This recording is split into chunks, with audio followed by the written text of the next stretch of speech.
Buenas tardes.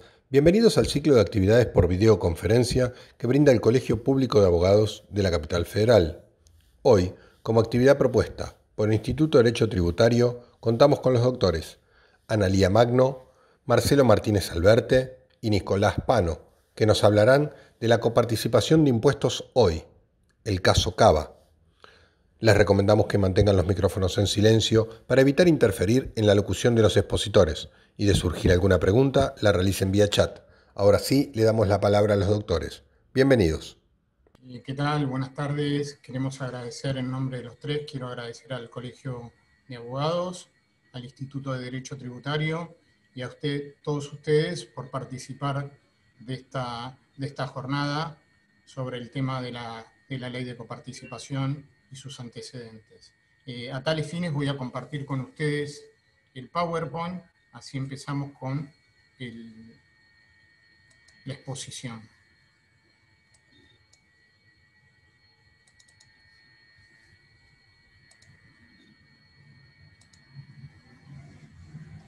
Bueno, antes de empezar a hablar más que nada de lo que es la ley de coparticipación, a mí me encargaron hacer un pantallazo de todas las cuestiones que habían sucedido antes de la realización de la primera ley de coparticipación.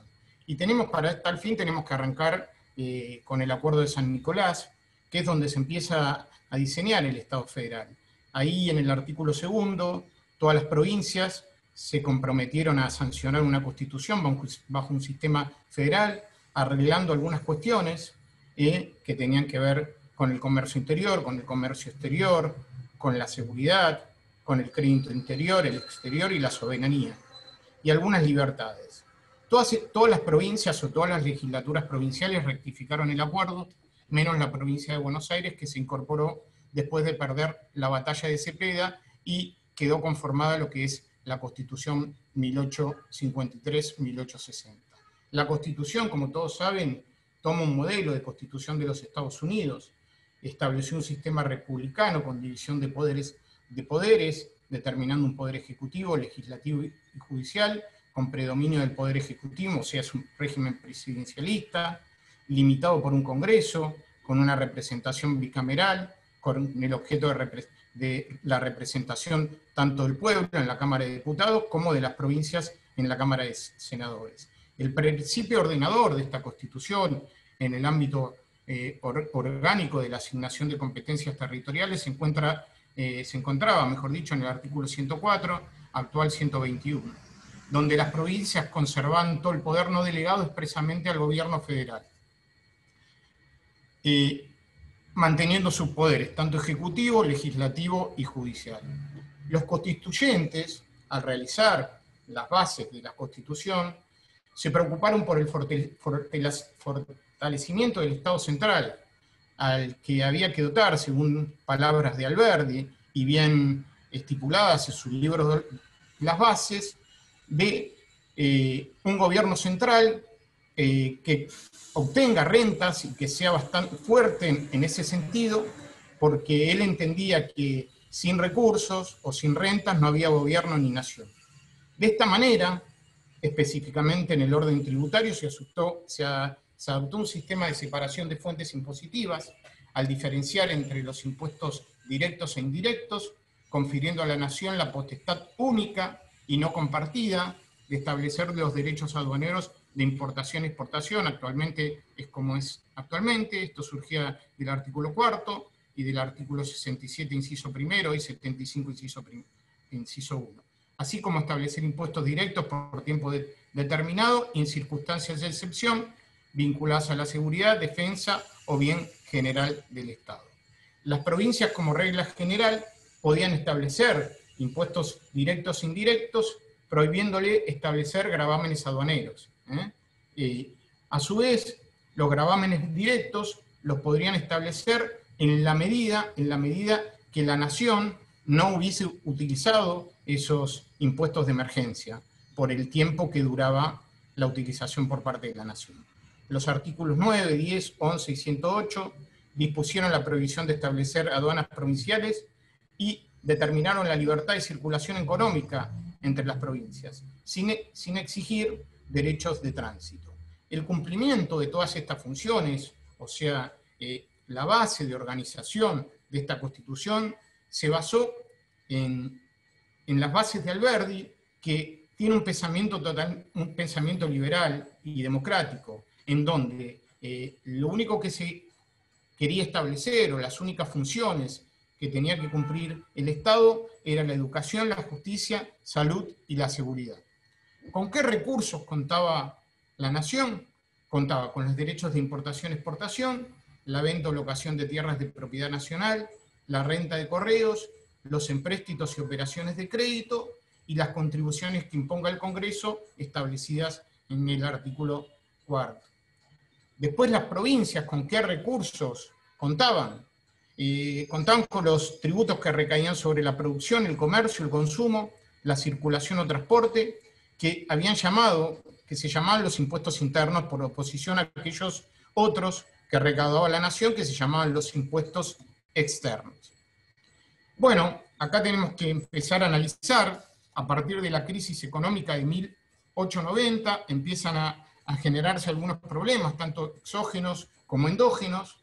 Hubo una disminución de recaudación de tributos aduaneros, producto de la crisis mundial, aumento del gasto público a nivel nacional, y había que reestructurar la deuda obtenida. A tales fines, en agosto de 1890, el ministro de Economía, designado por el presidente Carlos Pellegrini, Vicente Fidel López, manifiesta en el Congreso de la Nación que para la recuperación económica había que crear impuestos internos a nivel nacional. Esto a los fines de aumentar la renta nacional y a su vez cubrir una deuda con la Casa Baring. A fines el 15 del 1 de 1891 se crea el impuesto interno. Esta creación es una creación de un impuesto mal llamado impuesto interno, porque en realidad es un impuesto selectivo a los consumos específicos. Se sancionó mediante la ley 2774, como les dije, vigente a partir del año 1891, gravaba el juego, el tabaco, los fósforos o el alcohol, razón por la cual también se lo llamaba impuestos al vicios. Fue votada por un año, renovándose hasta 1895. Y después, en ese momento, se transformó en la ley 3764, cuyo texto se ordenó en 1979 y al día de la fecha se encuentra vigente y coexiste con otra ley, con la 24674, que es el plazo normativo de toda la ley de impuestos internos vigente. Con la creación de estos impuestos a nivel nacional, empezaron a coexistir con los análogos tributos provinciales vigentes, lo que se fue generando un problema de superposición tributaria, que se fue agudizando con el transcurso del tiempo. A su vez, si bien esta ley fue sancionada en 1891 y se fue renovando, en el año 1894 hubo una discusión para transformar este impuesto en un impuesto permanente, que es la discusión que todos ustedes seguramente han oído hablar, que se llama la discusión Terry-Mantilla. En esa discusión, José Terry, profesor de Finanzas de la Universidad de Buenos Aires, ministro de Economía en ese entonces, sostenía que los artículos 4 y 67, inciso 2 de la Constitución, eran independientes entre sí. El primero enumeraba los ingresos ordinarios de la nación, mientras que el 67, inciso 2, hace mención a recursos excepcionales. A su vez manifestó que el artículo 4 habla de contribuciones y no de contribuciones directas o indirectas. Y por contribuciones se entiende todo tipo de contribuciones, no una determinada. Como contrapartida, Manuel Mantilla sostenía que la Constitución establecía las atribuciones rentísticas del Poder Nacional, reconociéndole amplitud de acción dentro del circuito de los derechos aduaneros y las demás fuentes de rentas determinadas, de forma tal que las contribuciones quedaron fuera del alcance nacional, salvo en la situación extraordinaria contemplada en el artículo 67, inciso 2, que ya le dijimos que era en situaciones de emergencia, destacando que un impuesto a los consumos jamás podía ser proporcionales a la población en el sentido constitucional. Terry, desde el punto de vista técnico, justifica esta aplicación de estos impuestos basándose en las opiniones de Graziani, Cosa y Stu. A los fines de grabar, él decía los consumos superfluos, bebidas alcohólicas, tabacos, naipes, objetos de oro y plata y pólvora. A partir de esa discusión, los mal llamados impuestos internos nacionales pasaron a ser permanentes. Desde este momento quedó consagrada en los hechos la tesis de la concurrencia de las fuentes de los impuestos indirectos a los consumos. A su vez, mediante un fallo que ustedes también lo deben de tener estudiado, lo deben de haber sentido nombrar, se convalida la tesis de las facultades concurrentes por medio de una causa de la Corte Suprema de Justicia del 28 del 9 de 1927 que se llama Simón Mataldi. ¿Cuáles eran los problemas anteriores a toda esta cuestión? Porque acá que había, se empezaban a generar problemas de doble imposición, porque tanto la provincia como la nación podían gravar una misma base imponible.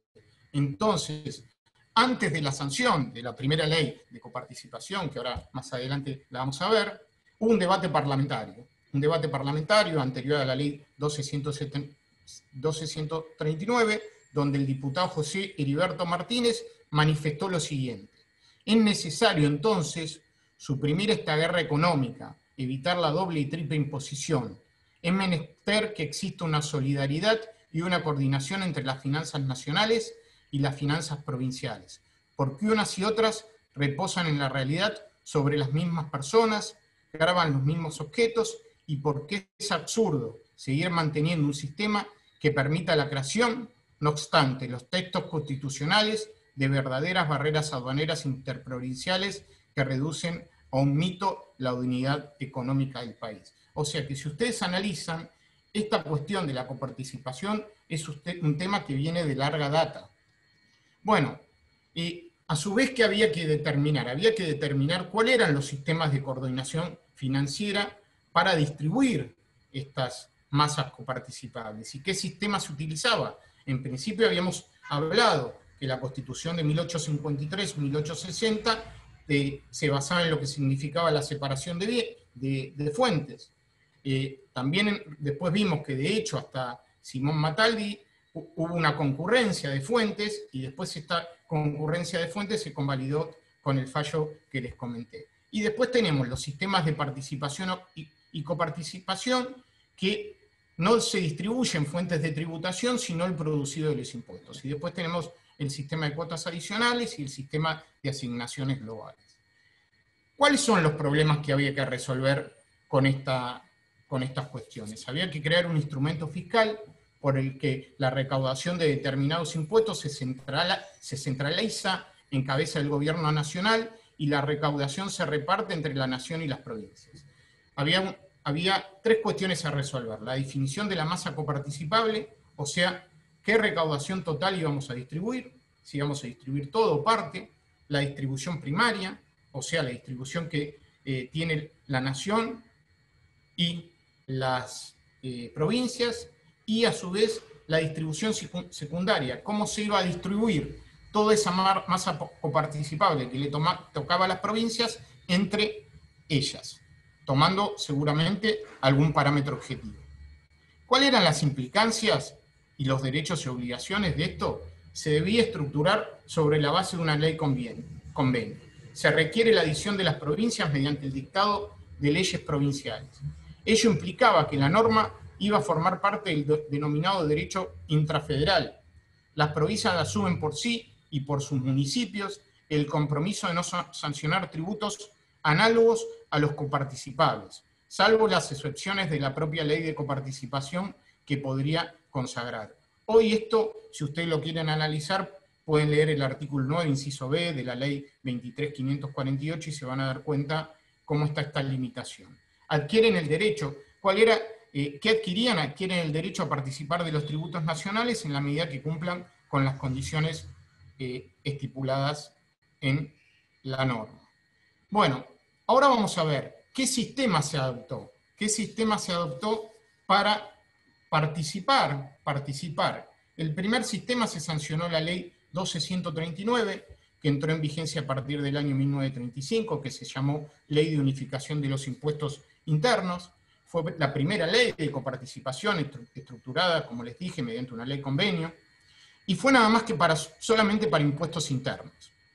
A su vez, se sancionó la ley 12.143, que creó el impuesto a las ventas, que este impuesto a las ventas después se terminó derogando con la creación del impuesto al valor agregado, y se prorrogó la ley 12.143, que es la ley de impuesto a los réditos o impuesto a las ganancias, que había sido creada por un decreto del 19 de 1 de 1932, disponiendo unilateralmente la coparticipación de ambos estos impuestos. Con la sanción de la ley 12.956 en el año 1947, se unifican dos regímenes, réditos y ventas, y se agregan a la masa coparticipable otros tributos como ganancias efectuales, que fue creado en el año 1946.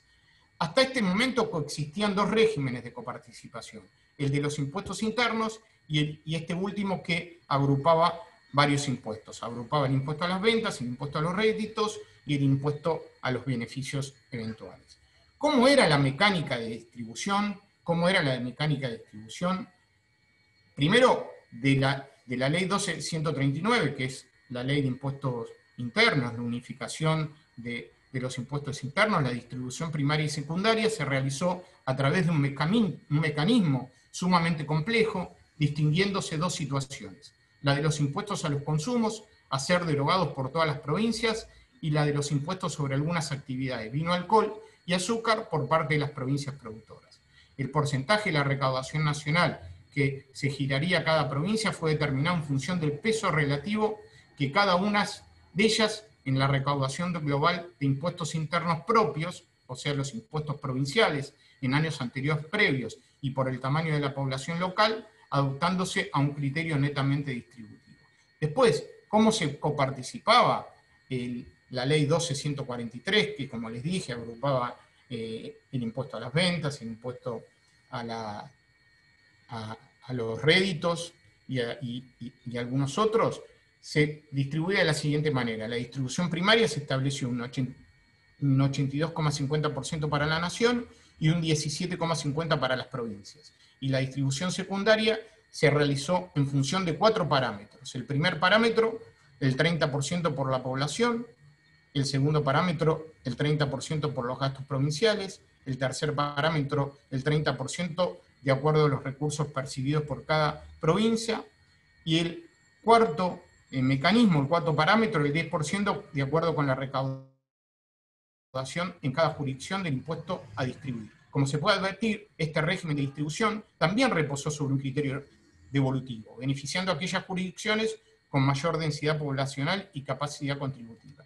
Y ahora bien, hay otro sistema que está determinado por la ley 14.060, que fue el impuesto sustitutivo del gravamen en la transmisión gratuita de bienes. Este mecanismo de distribución fue instrumentado mediante un régimen particular, donde a las provincias, utilizando un sistema devolutivo según el origen de sus fuentes generadoras, se le devolvía determinada por la radicación territorial de los bienes sujetos al gravamen. O sea, que hasta este momento teníamos 3 regímenes de participación. Uno generado por la ley 12.139, otro generado por la ley 12.143 y otro generado por esta última ley que le comenté, la 14.060.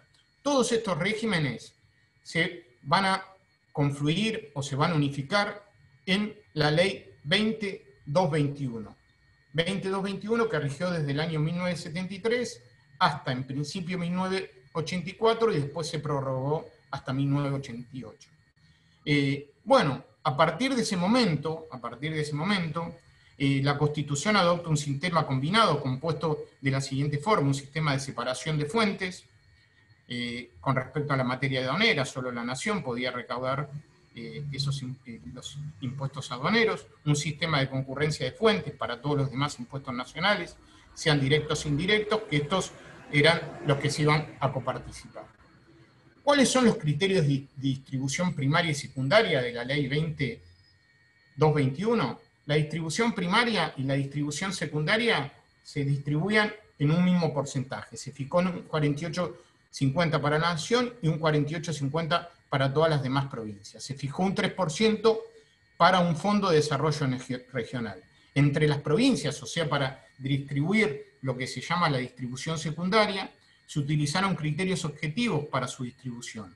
A su vez, mediante esta ley, se crea la Comisión Federal de Impuestos como organismo de aplicación de la ley de coparticipación. ¿Cuáles eran esos parámetros objetivos para distribuir, para la distribución secundaria? La distribución secundaria es la distribución entre el total de las provincias. Un 65% en forma proporcional a la población, devolutivo, un 25% en forma inversamente proporcional a la brecha de desarrollo entre cada provincia y el área más desarrollada del país, redistributivo, un 10% en forma inversamente proporcional a la densidad poblacional entre las provincias que no alcancen el promedio del conjunto de las provincias, también un sistema redistributivo, y para determinar el nivel de desarrollo de alguno de estos 3 puntos que habíamos determinado, se aplicaría un promedio aritmético simple de los siguientes índices: calidad de vida, grado de educación de los recursos humanos, automóviles por habitante, todos correspondientes y en función a los datos del último censo anual de la población y de la vivienda. Bueno, como les había comentado, entre 1985 y 1987, al no rectificarse la ley anterior, se produjo un vacío legal durante el cual se continuaron coparticipando los impuestos nacionales con el consentimiento tácito de todas las provincias, rigieron algunos decretos hasta que se llegó a suscribir un convenio financiero transitorio entre los poderes ejecutivos. Finalmente se dictó la actual ley 23.548, que es la última ley de coparticipación que entró en vigencia el 1 de enero de 1998 y es un régimen transitorio de distribución que prevía su vigencia hasta el 31 de diciembre de 1989, aunque se sigue prorrogando automáticamente. Ahora le voy a dar la palabra a Nicolás para que siga con el análisis de la 23.548. Muchas gracias a todos y voy a dejar de compartir, así Nicolás puede empezar a compartir el PowerPoint. Bueno, buenas tardes, muchas gracias Marcelo, la verdad que muy claro. Yo ahora voy a aprovechar y voy a tomar como punto de partida la última parte de tu exposición para arrancar ya directamente viendo lo que es específicamente la ley 23.548. Bueno, un poco como pudimos ver, históricamente el tema de la coparticipación y lo que es el ejercicio de las potestades tributarias que tienen los diferentes niveles de gobierno, llámese nación, llámese provincias y municipios, ha traído bastantes conflictos, por decirlo de alguna manera, los cuales han suscitado una serie de normas que se fueron sucediendo con el devenir del tiempo y que decantaron, si lo podemos decir de una forma, en la ley 23.548, que es la que actualmente rige en cuanto a lo que es la coparticipación federal de impuestos. En relación con esta norma, con el régimen que ella instituye, podemos decir que es un sistema homogéneo. Ya esto había sucedido con la 2221, que de alguna manera trató de establecer en una sola norma todas las experiencias anteriores, por ejemplo, la que se había suscitado con la ley 12.139, etcétera, etcétera.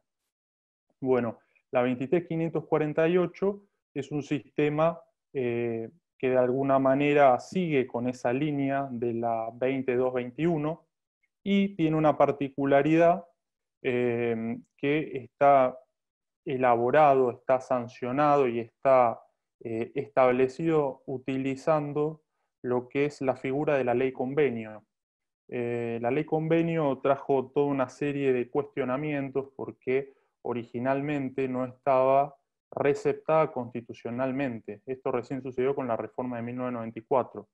Entonces se generaron un montón de opiniones en cuanto a la validez o no de la utilización de este tipo de leyes, entre comillas, debido a que se cuestionaba básicamente o el problema que suscitaba entre los expertos era si había una delegación de potestades tributarias de los diferentes niveles de gobierno, o si eso no era así y lo único que implicaba era la obtención del ejercicio de las potestades que tenían constitucionalmente los diferentes niveles de gobierno. Ahora, bueno, esta cuestión fue zanjada en su momento, con anterior a la reforma de 1994, por la Corte Suprema de Justicia, que admitió la validez de este tipo de normas, leyes convenio, y después fue zanjado definitivamente con la reforma constitucional de 1994. Perdón, acá me había pasado una filmina, discúlpeme. Bueno, de vuelta, repasando o asentando algunos conceptos que Marcelo expuso, es un régimen transitorio cuya vigencia fue desde enero de 1988 hasta diciembre de 1989, pero ¿qué sucedió? Contenía o contiene en realidad la norma en el artículo 15 una reconducción automática, por decirlo de alguna manera. Esto significa que mientras tanto no se dictase, sancionase un nuevo régimen, este iba a seguir o iba a persistir en el tiempo con todos sus efectos. Ahora después, ya entrando en el tema que nos interesa para llegar después específicamente al caso de la Ciudad Autónoma de Buenos Aires, es importante tener en cuenta lo que es la masa de fondos coparticipables, que esto básicamente consiste en el corazón de la ley de coparticipación y básicamente, por decirlo de alguna forma, está constituida por los gravámenes, exceptuando determinados casos específicos que la norma prevé, como son los derechos de importación y exportación, que se recaudan y pasan a ser distribuidos conforme los criterios objetivos de reparto que están establecidos en la norma y que Marcelo había comentado en las experiencias de las normas anteriores, básicamente cuáles eran en relación con la población, etcétera, etcétera.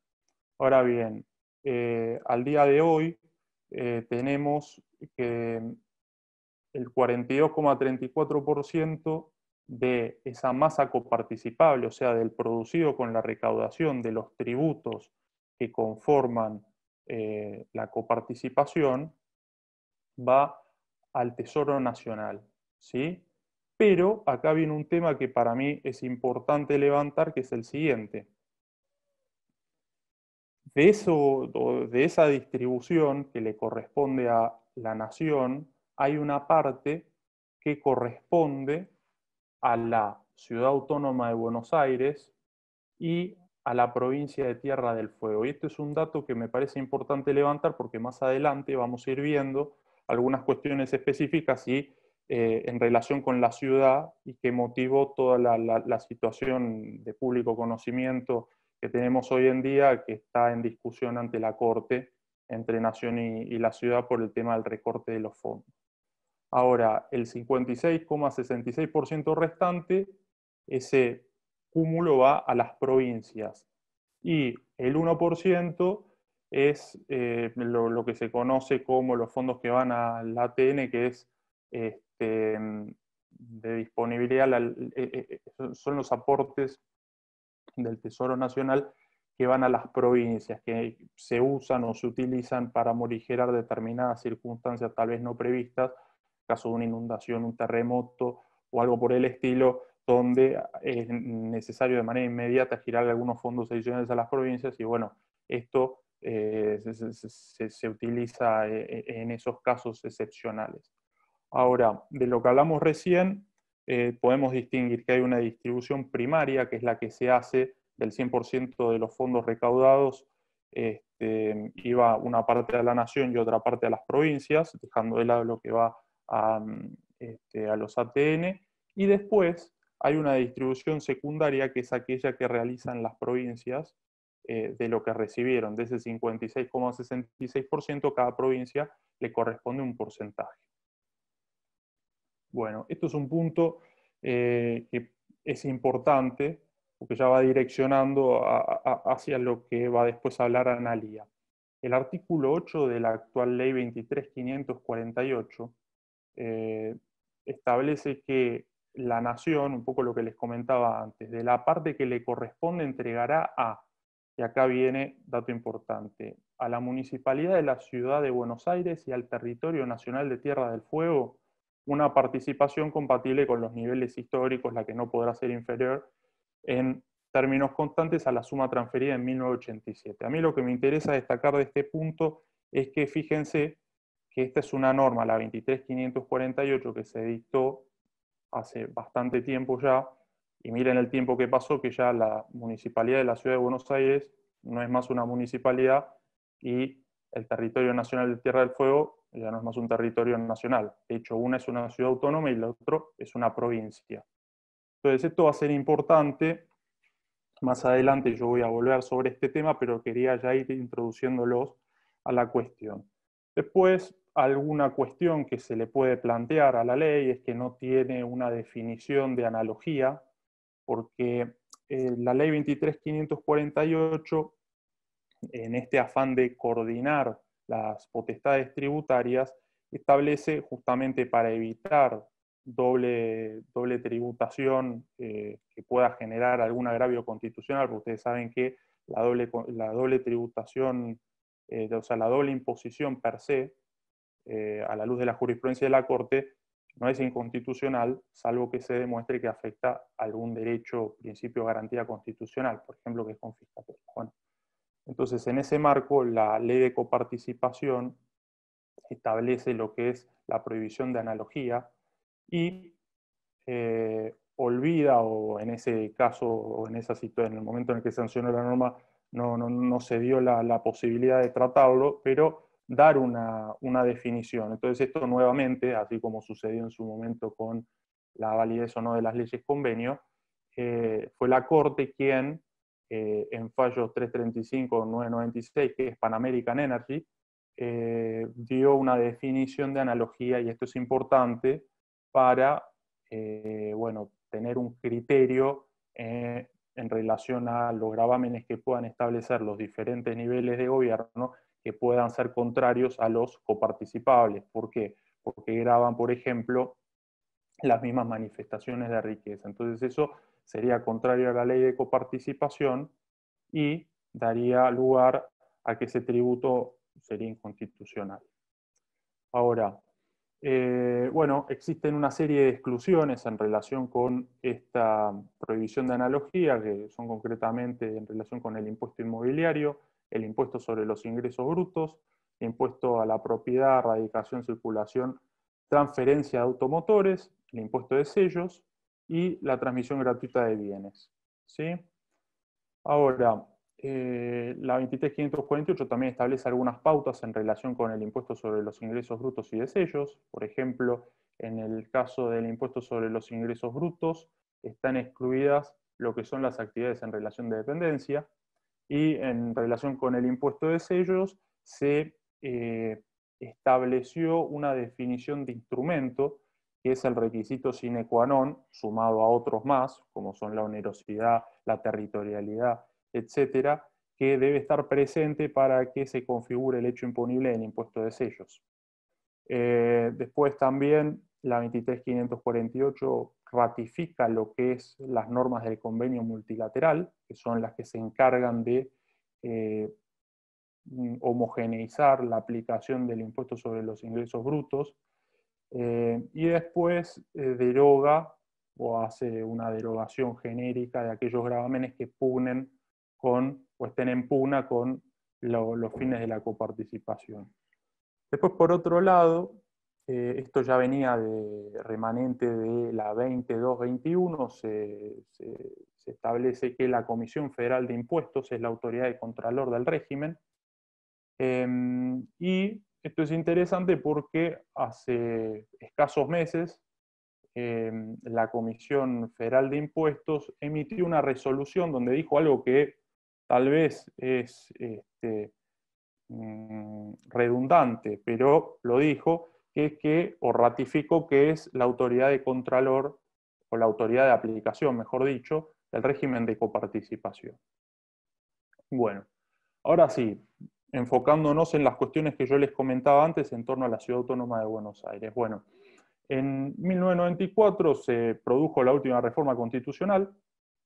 El artículo 75, inciso 2, receptó lo que es la ley de coparticipación, y los aspectos principales que surgen de la norma son el establecimiento del régimen de coparticipación, en el cual, bueno, de alguna manera y en forma genérica se determina cuáles son los gravámenes que quedan comprendidos, diciendo que son aquellas contribuciones directas e indirectas. De vuelta quedan fuera, por ejemplo, los derechos de importación y exportación. Se instituye, como bueno, lo que comentábamos antes, la validez de las leyes convenio, y después se fijan lo que son, o se establece que se deben fijar cuáles son los criterios objetivos de reparto para esto lograr los fines de la coparticipación, que básicamente son un desarrollo parejo, armónico, y que cumpla con la cláusula del progreso de todo el territorio argentino. Por otro lado, esto sí es importante porque, a diferencia de lo que ustedes seguramente saben, que sucede con las normas que establecen tributos o exenciones, la Cámara de Origen, en el caso de la ley de coparticipación, es el Senado. Y obviamente, y esto lo digo por ahí por experiencias recientes, cualquier modificación que se intente introducir a la ley de coparticipación debería tener como Cámara de Origen el Senado, ¿sí? No la Cámara de Diputados, como sucede con los tributos. Después, esto también es importante, específicamente en el caso de la ciudad, porque se habla de que no va a haber transferencia de competencias, por ejemplo, lo que es el servicio de seguridad, etcétera, sin la respectiva reasignación de recursos. ¿Esto qué significa? Que si yo voy a tener que incurrir en un gasto para solventar determinado servicio, eso tiene que venir, si yo no lo tenía, de que los recursos me tienen que ser provistos también. Y esto es un poco la temática que se ve entre nación y ciudad, porque la ciudad, al haber sido un municipio en su momento, había determinados gastos en los que no incurría. Por ejemplo, no tenía una policía propia, y eso incurría la nación, que estaba en el mismo territorio, compartía el mismo territorio de la municipalidad, básicamente. Todo eso, con la reforma del 94, la ciudad autónoma, el estatus que ahora vamos a ver, fue modificándose e implicó que la nación se desprendiera de ciertos gastos en relación con ciertos servicios que los asumió la ciudad, lo cual implicó que también debiera traspasarle los recursos para hacerse cargo de. Ahora, por último, está la ratificación de lo que es la Comisión Federal de Impuestos. Y ahora sí viene, ya nos vamos yendo hacia el lado de lo que es específicamente el tema del encuentro, que es la Ciudad Autónoma de Buenos Aires. Ustedes saben lo que dijimos antes, que antes de la reforma del 94 la ciudad era un municipio, lisa y llanamente, pero eso cambió con la reforma del 94, ¿sí? El tema es que esto trae una serie de cuestiones en cuanto a la ciudad. ¿Es una provincia o no es una provincia? Bueno, la realidad es que es una ciudad autónoma, es un híbrido, por decirlo de alguna manera, que tiene algunos rasgos característicos de las provincias. Así que esto es un dato importante, independientemente de que ya cuando se dictó la 23.548, y pese a ser una municipalidad, ya se le había reconocido dentro como uno de los sujetos o de los actores de la coparticipación a la municipalidad. De hecho, vimos que en el artículo 8, su parte de coparticipación la recibe de lo que le corresponde a la nación, ¿sí? Igualmente, la ciudad adhirió a la coparticipación mediante la ley número 4, una de las primeras que sancionó una vez que fue erigida como ciudad autónoma, que es en 1998.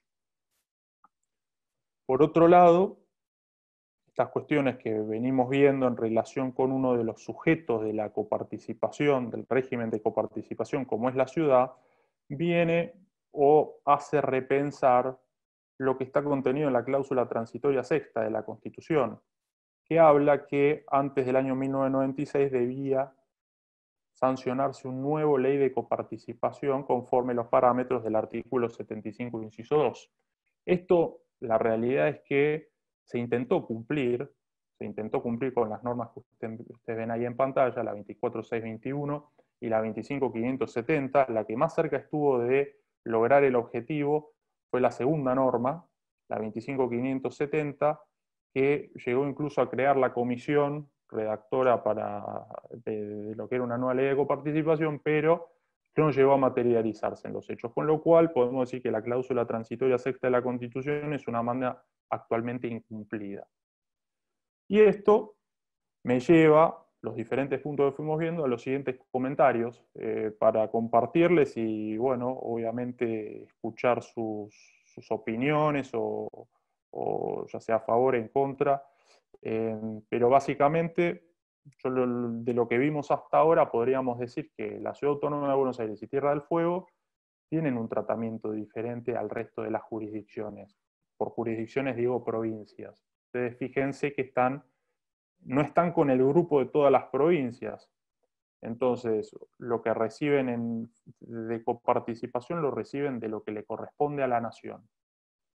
Entonces, esto posiblemente puede hacer que se dé por una cuestión del momento en el cual fue sancionada la ley 23.548 y deja manifiesto que hay dos sujetos que, si bien por el principio de sucesión de Estado podríamos decir, y de hecho sucede, que son continuadoras, tanto la ciudad como la provincia de Tierra del Fuego, la realidad es que eso tiene algunas aristas que generan conflictos, como es la necesidad de modificar la ley de 23.548 a los efectos de poder ya directamente organizar a los diferentes sujetos de forma de que no se generen más, tal vez, circunstancias que son totalmente evitables, como el aumento y la disminución, porque si ustedes lo analizan desde los dos puntos de vista, el aumentarle o el disminuirle son fondos que la nación quitó de su coparticipación en favor de una jurisdicción. Ahora, tal vez si esa jurisdicción está dentro del grupo de las provincias, ese aumento o esa disminución ya no es factible o genera otra situación, otro status quo que permite una aplicación, por decirlo de alguna manera, más federal de la 23.548. Así que básicamente la intención es manifestar que esta situación, que ahora van a ver en detalle con Analía, entre la ciudad y el gobierno nacional, puede ser perfectamente evitable como conflicto con una actualización de lo que es la 23.548. Con esto digo que la 23.548 es muy positiva porque logró hace más de 30 años manejar una situación conflictiva. Lo que sí tal vez requiere es un ayornamiento a los tiempos actuales y que recepte circunstancias concretas como las que vimos en relación con la ciudad. Así que, bueno, básicamente eso. Ahora yo le dejo la palabra a Analía y gracias les agradezco a todos.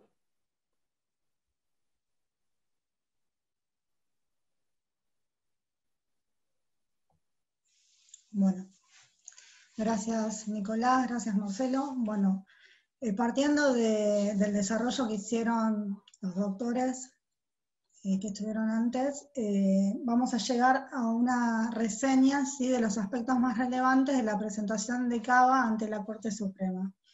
Bueno, todos sabemos que surgió un conflicto, ¿sí?, cuando la provincia de Buenos Aires, los efectivos, digamos, de seguridad de la provincia de Buenos Aires hicieron un reclamo a raíz de pedir mejoras salariales. Entonces, a raíz de esa cuestión, el presidente de la Nación decidió retrotraer el coeficiente que tenía asignado Cava a través de un decreto, ¿sí?, que se había estipulado en el año 2016. Entonces la Ciudad Autónoma de Buenos Aires, ¿qué es lo que hizo?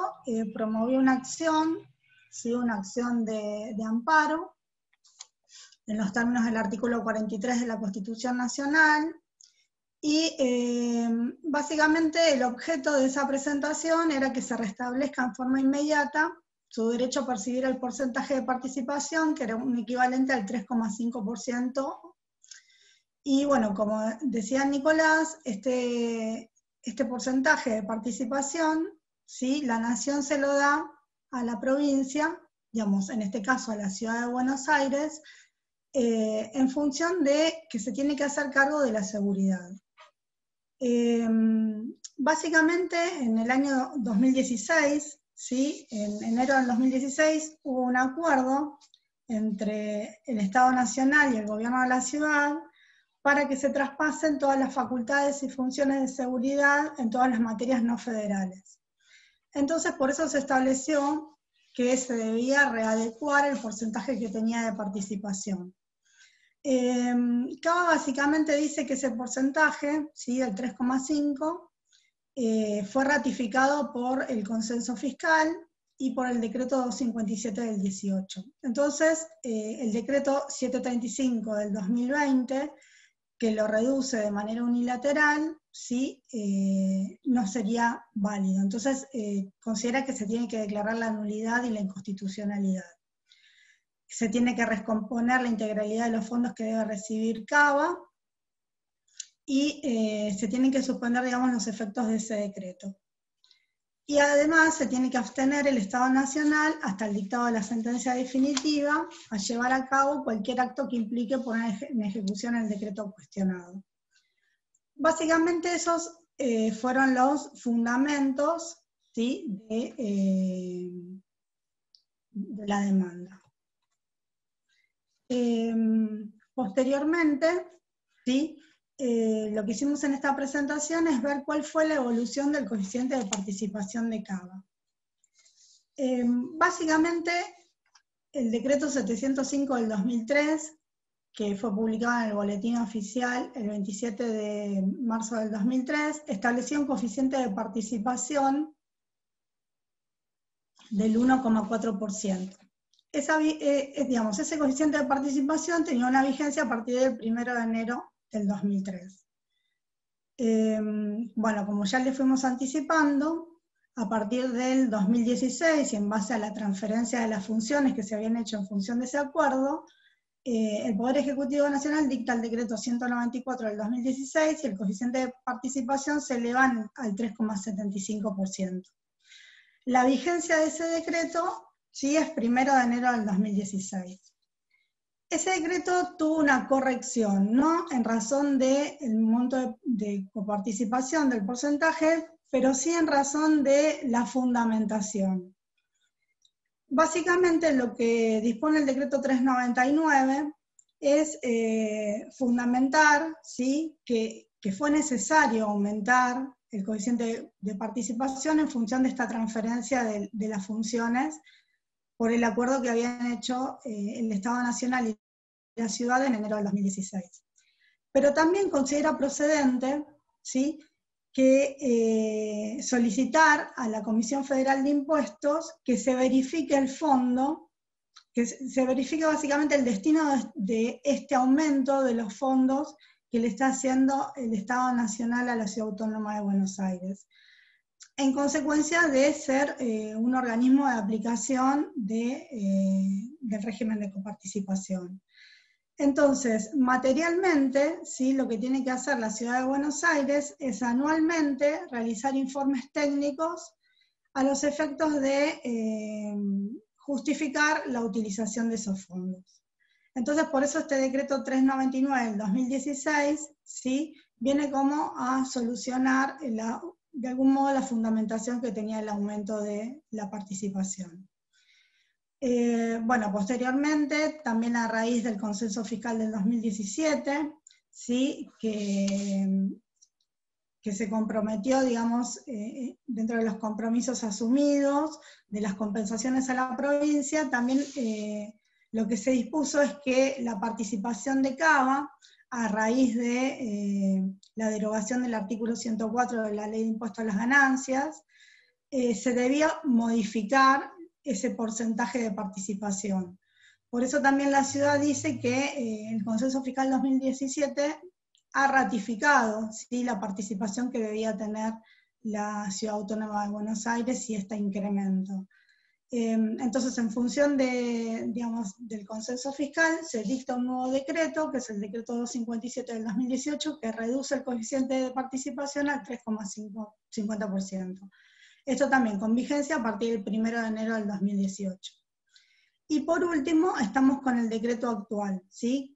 Como decíamos, a raíz de este conflicto que surgió por los salarios digamos, de la seguridad de Provincia de Buenos Aires,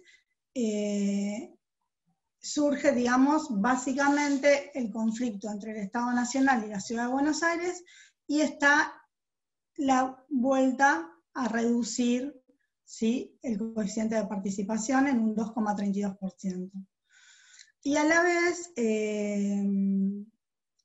lo que se establece es que el Congreso, ¿sí?, deberá poner a debate la situación de la transferencia de las funciones de seguridad no federal a la Ciudad de Buenos Aires y determinar el coeficiente de participación que, según el Estado Nacional, debería estar volviendo al 1,4 como estaba anteriormente. Entonces, esta sería la evolución del coeficiente de participación. Bueno, en la búsqueda de información, ¿sí?, con respecto a si la ciudad también cumplió con la manda de tener que informar a la Comisión Federal de Impuestos la ejecución, ¿sí?, de los fondos que se les transferían, bueno, lo que encontramos fue cómo fue la ejecución presupuestaria de CABA, los informes que se presentaron ante la Comisión Federal de Impuestos. Básicamente CABA lo que dice es que a pesar de que se subió, ¿sí?, el porcentaje de participación, de todos modos tuvo que recurrir a recursos propios para hacer frente a los gastos de seguridad, ¿sí?, por cuestiones no federales. Entonces, anualmente la ciudad, a través del Ministerio, ¿sí?, de Hacienda, lo que hace es enviar informes a la Comisión Federal de Impuestos, desagregando el percibido por coparticipación entre los recursos que percibe al 1,4 a raíz del original decreto del 2003, y el aumento que tuvo por el decreto 194 del 2016.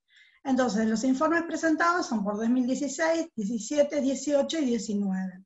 Entonces, si nosotros observamos la línea de gastos de seguridad pública en materia federal y lo que se incrementó, ¿sí?, en su caso el 2,35% o el 2,10%, ¿sí?, vemos que los gastos de seguridad superan a los recursos transferidos. Entonces, en eso se basa CABA, ¿sí?, para decir que, de todos modos, el distrito financió parte de la seguridad con recursos propios y no solo con los recursos que fueron de origen nacional. Bueno, la discusión está abierta, ¿sí? Evidentemente hay una manda constitucional que dice que hay que revisar lo que establece el régimen de coparticipación, también por el cambio de estatus que tuvieron tanto Tierra del Fuego como Ciudad Autónoma de Buenos Aires. Entonces, el conflicto, digamos, que está abierto, ¿sí? Bueno, digamos, esto es lo que nosotros queríamos aportarle en esta charla, y creo que ya podemos quedar abiertos a ver algunas posibles decisiones que podrían surgir para paliar la baja de ingresos por el recorte de la coparticipación. Digamos, obviamente el debate está abierto, todos sabemos que el Código Fiscal de la Ciudad Autónoma de Buenos Aires, la ley tarifaria, ¿sí?, tienen que ser aprobadas para el ejercicio 2021. Entonces yo creo que pueden surgir, ¿sí?, en la legislatura el debate y a través de los proyectos que provengan del Poder Ejecutivo de la Ciudad de Buenos Aires, ¿sí?, distintas fuentes de recursos, ¿sí?, en caso de que obviamente no sea favorable la resolución que pueda tomar la Corte Suprema ante el reclamo. Y entonces, bueno, pensando posibles soluciones, ¿sí? Seguramente haya aumento en las tarifas del subte, ¿sí? Podría ser una situación, tarifas de los peajes, tomar opciones de recortar, ¿sí? Servicios que se le puedan ofrecer al ciudadano o al vecino de la ciudad de Buenos Aires.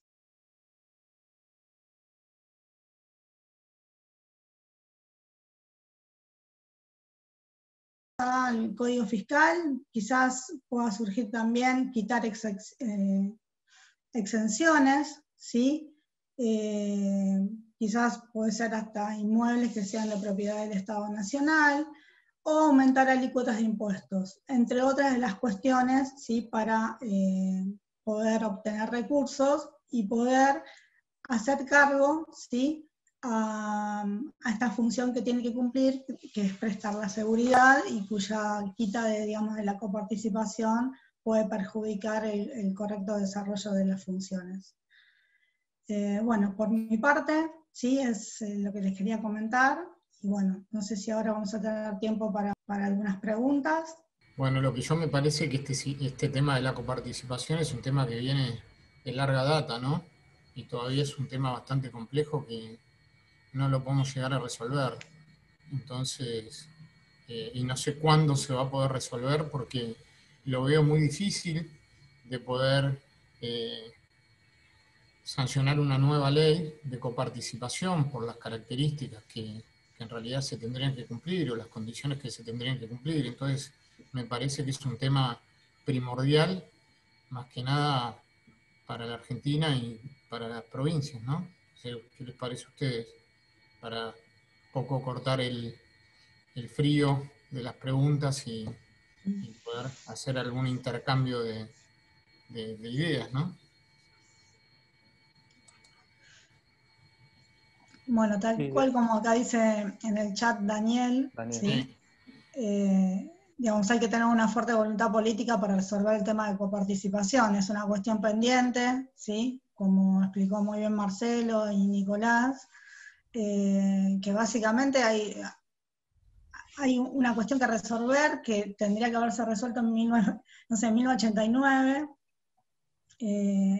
Bueno, en un montón de momentos, ¿sí? Del país en los cuales se tuvo que haber resuelto el tema de los porcentajes de coparticipación, para que todas las provincias estén en igual de condiciones para poder solventar, digamos, todos los gastos que tienen. Y evidentemente, si no hay una decisión política para hacerlo, va a ser muy difícil. Y bueno, y ahora también, digamos, ayer salió una solicitada, ¿sí? Por parte de 19 provincias, en las cuales dicen que el Congreso es el ámbito constitucional para dar el debate, ¿sí? Que realmente tiene que modificarse a través de una ley el tema del traspaso de las funciones y la reasignación de los recursos, que eso se tiene que aprobar por una ley del Congreso. Y bueno, y evidentemente el tema está planteado. Bueno, ahora hay que ver si políticamente están dispuestos a resolverlos o esto va a quedar, ¿sí? En el tiempo y perdido, y bueno, y va a ser una cuestión de que Ciudad tenga que quizás aumentar la presión tributaria a los vecinos, ¿sí? Para poder, digamos, solventar todos los gastos y bueno, y que esto siga pasando en el tiempo y no se resuelva. Sí, aparte hay una cuestión que habría que tener en cuenta, que el Congreso Nacional ha bloqueado la actualización de los representantes en la Cámara de Diputados, que se tendría que haber dado después de los censos de población de 1991, 2001 y 2010, por lo cual el Congreso, hoy por hoy, vendría a ser un cuerpo no representativo, porque habría provincias que tendrían que tener más número de diputados que los que actualmente tienen, ¿no? Ese es un problema también, que no están bien representadas las provincias por una cuestión de que el número de diputados no es el que correspondía en función de los censos. Eso es un tema también que habría que ir modificándolo. Tal cual. Bueno, no sé, Nicolás, si quieres agregar algo más. Sí, yo básicamente de cierre decir que un poco lo que comentábamos antes, seguramente muchos conflictos que se están dando y como los que vemos hoy en día, con una simple actualización de algunos aspectos que también pueden incluir una definición de analogía, etcétera, podrían ser evitados y toda esa energía ponérsela en otras cuestiones. Entonces, hasta tal vez desde un punto de vista práctico, no sin ánimo de reconocer que es complejo el tema. Es un tema que no es fácil, porque además involucra un montón de actores que hay que ponerse de acuerdo, pero bueno, tal vez, como comentaban en el chat, si llega a haber voluntad política, yo creo que sería algo positivo, una actualización del régimen de coparticipación barra ley 23.548. Bueno, entonces me parece que si no hay preguntas, volvemos a agradecer por parte de los tres, agradecemos al colegio y al instituto, sí que nos hayan permitido participar, y bueno, y a todos ustedes que nos estuvieron escuchando. Bueno, muchas gracias. Nos Muchas vemos. gracias. Gracias por todo.